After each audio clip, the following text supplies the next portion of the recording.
the sooner that we become less impressed with our life, with our accomplishments, with our career, with whatever that prospect is in front of us, the sooner we become less impressed and more involved with that and these things, the sooner we get a whole lot better at doing it.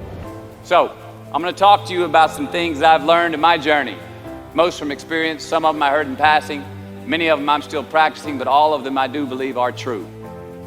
Now, they may be truths to me, but don't think that that makes them mine, because you cannot own a truth. So please think of these as signposts, approaches, paradigms that give some science to satisfaction.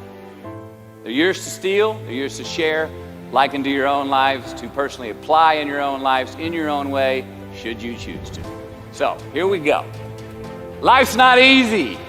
Life is not easy. It is not. Don't try to make it that way. Life's not fair. It never was. It isn't now, and it won't ever be. Do not fall into the trap, the entitlement trap, of feeling like you're a victim. You are not. Get over it and get on with it. And yes, most things are more rewarding when you break a sweat to get them. In fact, unbelievable is the stupidest word in the dictionary. Should never come out of our mouths. Think about it. To say, oh wow, what an unbelievable play. It was an unbelievable book, an unbelievable film, an unbelievable act of courage. Really? It may be spectacular, it may be phenomenal, most excellent or outstanding. But unbelievable? Give others and yourself more credit. It just happened. You witnessed it. You just did it. Believe it. What about the other side of unbelievable? You know, that side when we humans underperform or act out of our best character. For instance, man flies a suicide jet into the World Trade Center. Millions die from diseases every day that we have cures for. Bob the Builder swears that he's going to have your house built by Thanksgiving, and you can't move in until Christmas the next year.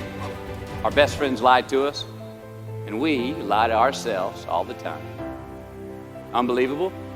I don't think so. Again, it just happens, and it happens every day. Nothing that we Homo sapien earthlings do is unbelievable. And if there's one thing you can depend on people being, it's people. So we shouldn't be surprised. We, us, are the trickiest mammals walking the planet. I'm not worried about the monkeys. I'm worried about you and me.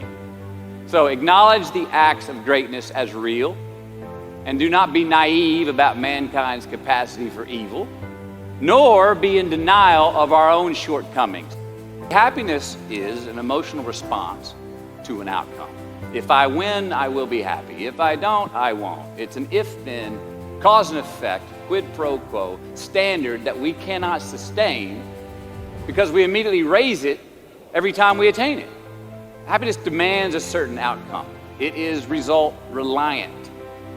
And I say if happiness is what you're after, then you're going to be let down frequently, and you're going to be unhappy much of your time. Joy, though, joy is a different thing. It's something else. Joy is not a choice. It's not a response to some result. It's a constant. Joy is the feeling that we have from doing what we are fashioned to do, no matter the outcome.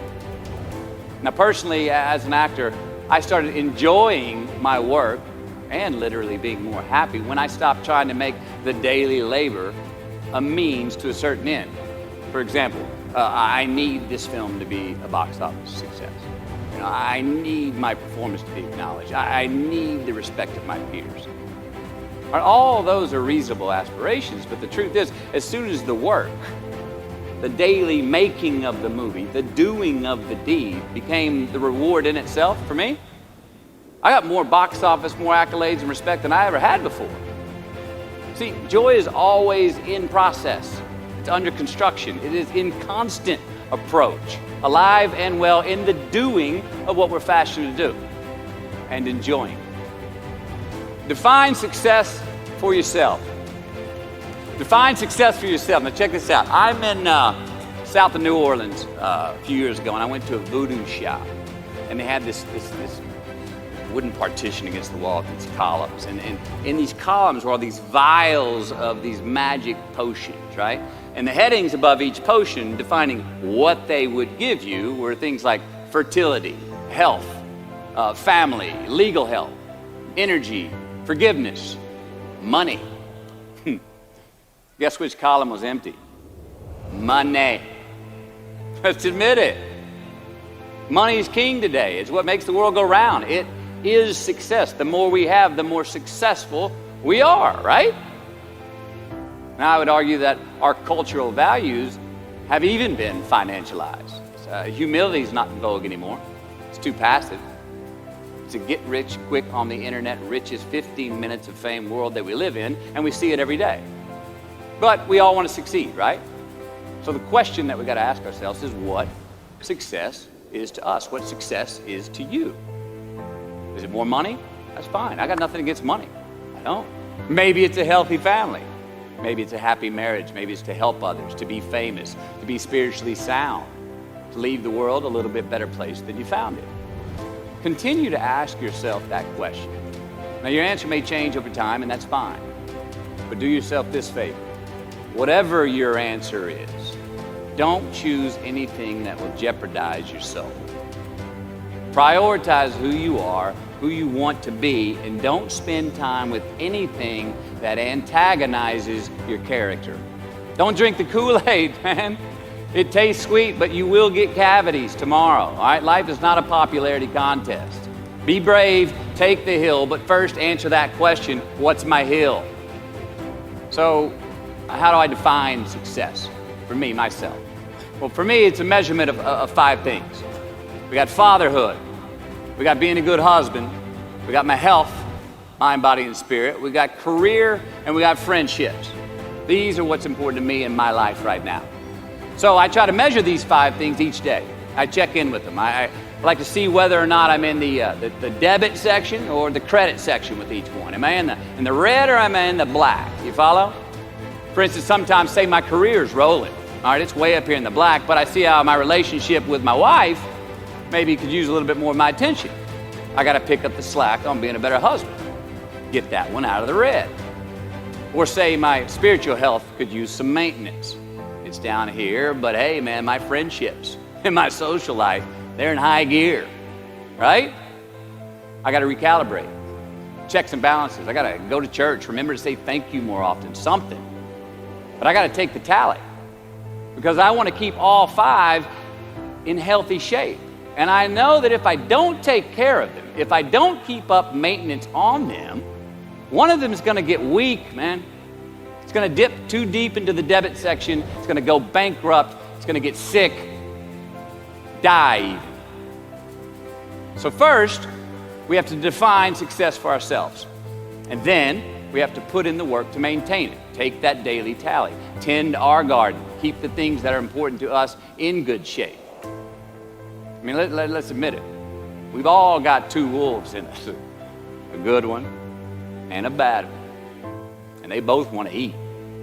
Best I can tell, we just got to feed that good one a little more than the other one. Process of elimination is the first step to our identity. AKA, where you are not is as important as where you are. All right, 1992, I got my first job as an actor. 3 lines, 3 days work in a film called Dazed and Confused. So this director of that film, Richard Linklater, he kept inviting me back to set each night, putting me in more scenes, which led to more lines, all of which I happily said yes to. I mean, I'm having a blast. People are telling me I'm good at what I'm doing, and they're writing me a check for $325 a day. I mean, hell yeah, give me more scenes. I love what I'm doing. Well, by the end of the shoot, by the end of the film, those 3 lines had turned into over 3 weeks' work, and it was mine. It was Wooderson's 1970 Chevelle that we went to go get Aerosmith tickets in, man. Yeah, it was badass. Well, a few years ago, I'm watching this film again, and I noticed 2 scenes that I really shouldn't have been in. In one of these scenes, my character Wooderson, I exit screen left to head somewhere, and then I re-enter the screen and to double check if any of the other characters wanted to go with me. Now, in rewatching the film, and you'll agree if you know Wooderson, Wooderson's not a guy who would ever say, later, and then come back to see if you were sure you didn't want to go. Now, when Wooderson leaves, Wooderson is gone. He does not stutter, step, flinch, rewind, ask twice, or solicit. You know what I'm talking about. Wooderson has better things to do. The point is, I should not have been in that scene. I shouldn't have come back. should have exited screen left and never come back. But back then, making my first film, getting invited back to the set, cashing that check and having a ball, I wanted more screen time. I wanted to be in the scene longer and more and come back into the scene, right? But I shouldn't have been there. Wooderson shouldn't have been there. It is just as important where we are not as it is where we are.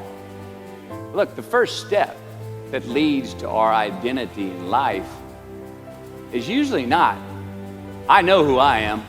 I know who I am. That's not the first step. The first step's usually, I know who I am not. Process of elimination. Defining ourselves by what we are not is the first step that leads us to really knowing who we are. You know that group of friends that you hang out with that they really might not bring out the best in you? You know, they gossip too much, or they're kind of shady. They really aren't going to be there for you in a pinch. Or how about that bar that we keep going to that we always seem to have the worst hangover from? Or that computer screen, right? That computer screen that keeps giving us an excuse not to get out of the house and engage with the world and get some real human interaction. Or how about that food that we keep eating? Stuff that tastes so good going down, it makes us feel like crap the next week. We feel lethargic and we keep putting on weight. Well, those people, those places, those things, stop giving them your time and energy. Just don't go there. I mean, put them down. And when you do this, when you do put them down, when you quit going there, when you quit giving them your time, you inadvertently find yourself spending more time and in more places that are healthy for you, that bring you more joy. Why? Because you just eliminated the who's, the where's, the what's, and the when's that were keeping you from your identity. Like, trust me, too many options, I promise you, too many options will make a tyrant of us all. All right, so get rid of the excess, the wasted time. Decrease your options. If you do this, you will have accidentally, almost innocently, put in front of you what is important to you by process of elimination. Knowing who we are is hard. It's hard. So give yourself a break. Eliminate who you are not first, and you're going to find yourself where you need to be. Don't leave crumbs, and the beauty of delayed gratification. So what are crumbs? Well, the crumbs I'm talking about are the choices that we make that make us have to look over our shoulder in the future. You didn't pay that guy back the money that you owed him, and tonight you just saw him 3 rows behind you. Shit. You slept around on your spouse, and you just found out that tomorrow she and the lady you're having an affair with are going to be at the same PTA meeting. Shit again. You drank too much last night. You're too hungover to drive your son to his 8 a.m. Saturday morning baseball practice. These are the crumbs. They come in the form of regret, guilt, and remorse. You leave crumbs today, they will cause you more stress tomorrow, and they disallow you from creating a customized future in which you do not have to look over your shoulder. So let's flip the script. Instead of creating outcomes that take from us, let's create more outcomes that pay us back, fill us up, keep your fire lit, turn you on for the most amount of time in your future. These are the choices I'm talking about, and this is the beauty of delayed gratification. All right, tee yourself up. Do yourself a favor. Make the choices, the purchases today that pay you back tomorrow. Residuals. In my business, we call it mailbox money. If I do my job well today, and that movie keeps rerunning on TV, 5 years from now, I'm getting checks in the mailbox. It's a heck of a deal. So whether it's prepping the coffee maker the night before, so all you got to do is press the button in the morning, or getting ready for the job interview early so you don't have to cram the night before, or choosing not to hook up with that married woman because you know you're going to feel horrible about it tomorrow and her husband carries a gun, or paying your debts on time so that when you do see that guy 3 rows back tonight, you don't have to hunker down in your seat hoping that he don't see you. Get some ROI. You know what that is? Return on investment. Your investment. You. Customize your future. Don't leave crumbs. Dissect your successes and the reciprocity of gratitude. We so often focus on failure, don't we? We study failure. Obsessed with failure. We dissect failure and our failures. dissect them so much we end up intoxicated with them to the point of disillusion. I mean, when do we write in our diary? Usually when we're depressed. What do we gossip about? Other people's flaws and limitations. And we can dissect ourselves into self-loathing if we're not careful. And I find that most of the times our obsession with what is wrong just ends up breeding more wrong, more failure. Now, the easiest way to dissect success is through gratitude, giving thanks for that which we do have, for what is working, appreciating the simple things we sometimes take for granted. We give thanks for these things, and that gratitude reciprocates, creating more to be thankful for. It's really simple, and it works. Now, I'm not saying be in denial of your failures. No, we can learn from them too, but only if we look at them constructively, as a means to reveal what we are good at, what we can get better at, what we do succeed at. Now, personally, I've read a whole lot of my bad reviews. Right? I've had quite a few. Written by the more talented critics, they are the ones who give constructive bad reviews. They reveal to me what did translate in my work, what came across, what was seen, or what wasn't. Now, I don't obsess on the unfavorable aspect of their review, but I do seek what I can learn from it. Because their displeasure actually uncovers and makes more apparent what I do well, what I am successful at, and then I dissect that. All right, life's a verb. We try our best, we don't always do our best. Well, architecture is a verb as well.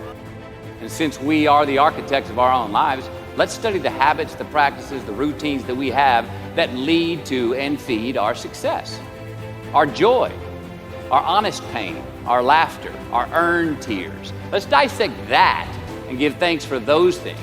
And when we do that, guess what happens? We get better at them, and we have more to dissect. Make voluntary obligations. All right, mom and dad, since we were young, they teach us things as children. Teachers, mentors, the government, and on laws, they all give us guidelines for which to navigate this life. I'm not talking about those obligations. I'm talking about the ones that we make with ourselves, with our God, with our own consciousness. I'm talking about the you versus you obligations. We have to have them. Now again, these are not societal laws and expectations that we acknowledge and endow for anyone other than ourselves. These are faith-based obligations that we make on our own. These are not the lowered insurance rates for a good driving record. You will not be fined or put in jail if you do not gratify these obligations I speak of. No one else governs these but you. They are your secrets with yourself, your own private counsel, personal protocols. And while nobody throws you a party when you abide by them, no one's going to arrest you when you break them either, except yourself. Or some cops who got a disturbing the peace call at 2:30 in the morning because you were playing bongos in your birthday suit. That was me. An honest man's pillow is his peace of mind. And when you lay down on that pillow at night, no matter who's in your bed, we all sleep alone. These are your personal Jiminy Crickets, and there are not enough cops in the entire world to police them. It's on you. It's on you. From can to want. All right, check this out. In 1995, I got my first big paycheck as an actor. I think it was 150 grand. The film was almost Boys on the Side, and we were shooting in Tucson, Arizona. And I had this sweet little adobe guest house on the edge of the Saguaro National Park. The house came with a maid, my first maid. It was awesome. So I got a friend over one Friday night, and we're having a good time, and I'm telling her about how happy I am with my setup. The house, the maid, especially the maid. And I'm telling her, look, this lady, she cleans the place up after I go to work. She washes my clothes, the dishes, puts fresh water by my bed, leaves me cooked meals sometimes. She even presses my jeans. And my friend, she smiles at me, happy that I'm excited over this. And she says, well, that's great, Matthew, if you like your jeans pressed. And I kind of looked up at her, my jaw caught hanging open. I stuttered a moment, had that dumbass look that you get when you've just been told the truth and you didn't think about it, and it hit me. I hate that line going down the front of my jeans. I hate that line. And it was then, for the first time, that I noticed it. I'd never thought about not liking that starch line down the front of my jeans because I'd never had a maid to iron my jeans before. And since she did, now for the first time in my life, I just liked it because I could get it. I never thought about if I really wanted it. Well, I didn't want it there, that line. And that night I learned something. Just because you can, nah, come on. It's not a good enough reason to do something. Even when it means having more. Be discerning. Choose it because you want it. Do it because you want to. Never had my jeans pressed again. I hate that line. A roof is a man-made thing. This may cut a little close to the bone since the geography, but I think we all were there and we'll all remember where we were. But in January the 3rd, 1993, it was the NFL playoffs, and your Houston Oilers were playing the Buffalo Bills. The Oilers were up 28-3 at halftime, 35-3 early in the third. Frank Reich and the Bills come back to win 41-38 in overtime for one of the greatest comebacks in NFL history. Yeah, the Bills won, but they didn't really beat the Oilers. The Oilers lost that game. They beat themselves. Y'all remember that, huh? Why? Why'd they beat themselves? Or how? Was it because at halftime they put a ceiling, a roof, a limit on their belief in themselves, aka the prevent defense? Or maybe they started thinking about the next opponent in the playoffs at halftime. I mean, they were up. Then they came out and played on their heels, lost the mental edge the entire second half, and voila, they lost. In a mere 2 quarters, defensive coordinator Jim Eddy went from being called the defensive coordinator of the year and the man first in line to be a head coach next year to a man without a job in the NFL. You ever choked? Nobody has ever choked? I have. You know what I'm talking about, fumbling at the goal line, stuck your foot in your mouth once you got to the microphone, had a brain freeze on the exam that you were totally prepared for. Or maybe you've had that feeling of, oh my God, life just cannot get any better than this moment. And ask yourself, do I deserve this? Now what happens when we get that feeling? Tense up. We have this sort of outer body experience where we are literally seeing ourselves in the third person. And we realize that the moment just got bigger than us.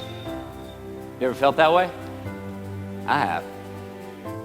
And it's because we have created a fictitious ceiling, a roof, to our expectations of ourselves. A limit where we think it's all too good to be true. But it's not. And it's not our right to say or believe it is. We shouldn't create these restrictions on ourselves. A blue ribbon, a statue, a score, a great idea, the love of our life, a euphoric bliss. Who are we to think that we don't deserve or haven't earned these gifts when we get them? It's not our right. If we stay in process, all right, within ourselves, in the joy of the doing, we will never choke at the finish line. Why? Because we aren't thinking of the finish line. Because we're not looking at the clock. We're not watching ourselves on the Jumbotron performing the very act that we're in the middle of. No, we're in process.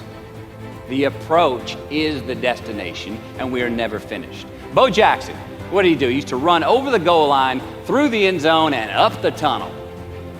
The greatest snipers and marksmen in the world, they don't aim at the target. They aim on the other side of the target. We do our best when our destinations are beyond the measurement, when our reach continually exceeds our grasp, and when we have immortal finish lines. And when we do this, the race is never over. The journey has no port. The adventure never ends because we are always on the way. So do this, and let somebody else come up and tap you on the shoulder and say, hey, you scored. Let them run up and tap you on the shoulder and say, man, you won. Let them come tell you, you can go home now. Let them say, I love you too. Let them say, thank you. Take the lid off the man-made roofs that we put above ourselves and always play like an underdog. Here we go.